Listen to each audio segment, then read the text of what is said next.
And we're back here at Boom and Bust. I'm your host, Tony Clement, here with the Macdonald-Laurier Institute's Marcus Kolga, talking about Russia, Ukraine, of course. Marcus, has Europe finally learned its lesson about buying from Russia, trading with Russia? Is this a real turning point for Europe?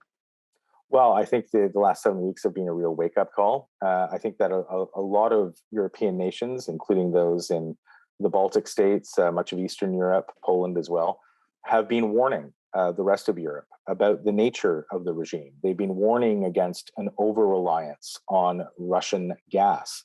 The Lithuanians themselves, just 6-7 years ago, built their own liquefied natural gas terminal just off its coast in order to diversify its own energy needs.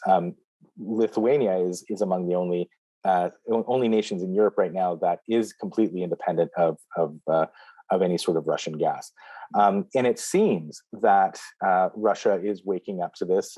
Emmanuel Macron, when he was at NATO about 2 weeks ago, said explicitly that Europe will in the future rely more on U.S. gas, and named Canada as well, and said that he was hopeful that Canada would help Europe wean itself off of its over-reliance on Russian gas. And I think that the Canadian government needs to listen to Europe. We have our troops in Latvia right now. We're a member of NATO. Kinetic warfare is one thing, but energy security is extremely important as well. We've seen that Vladimir Putin has, because he does control nearly 50% of all of the gas that's used in Europe. He has one hand he has on his guns and missiles, the other hand he has on the taps that bring natural gas into Europe, and he opens and closes that valve when at will, and is ready to use it as one weapon against Europe. And so Canada, with our vast energy resources in Alberta, we can help our European allies wean themselves off of this Russian gas by simply expanding our pipelines to the Atlantic coast and expediting the approval of current LNG terminal, this is liquefied natural gas terminals that are expected to be built on the Atlantic coast, and build new ones, so that we can get our gas over to the Europeans who have explicitly asked Canada to do so.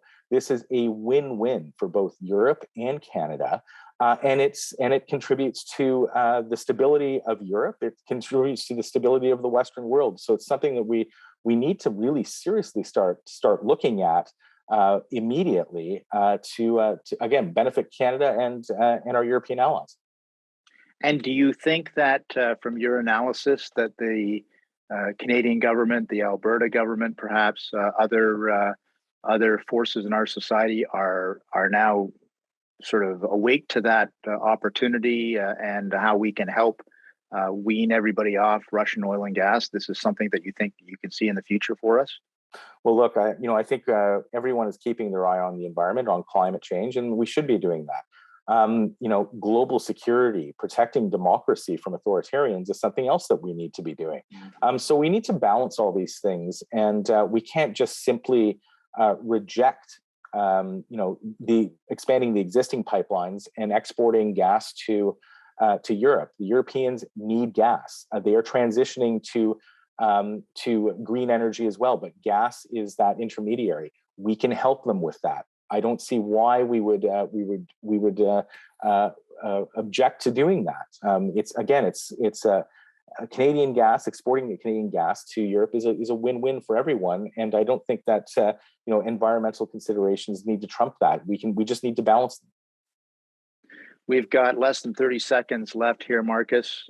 Are you optimistic about the way things are going, or pessimistic? Give us your assessment. I'm optimistic about the way that the Ukrainians have been able to defend themselves.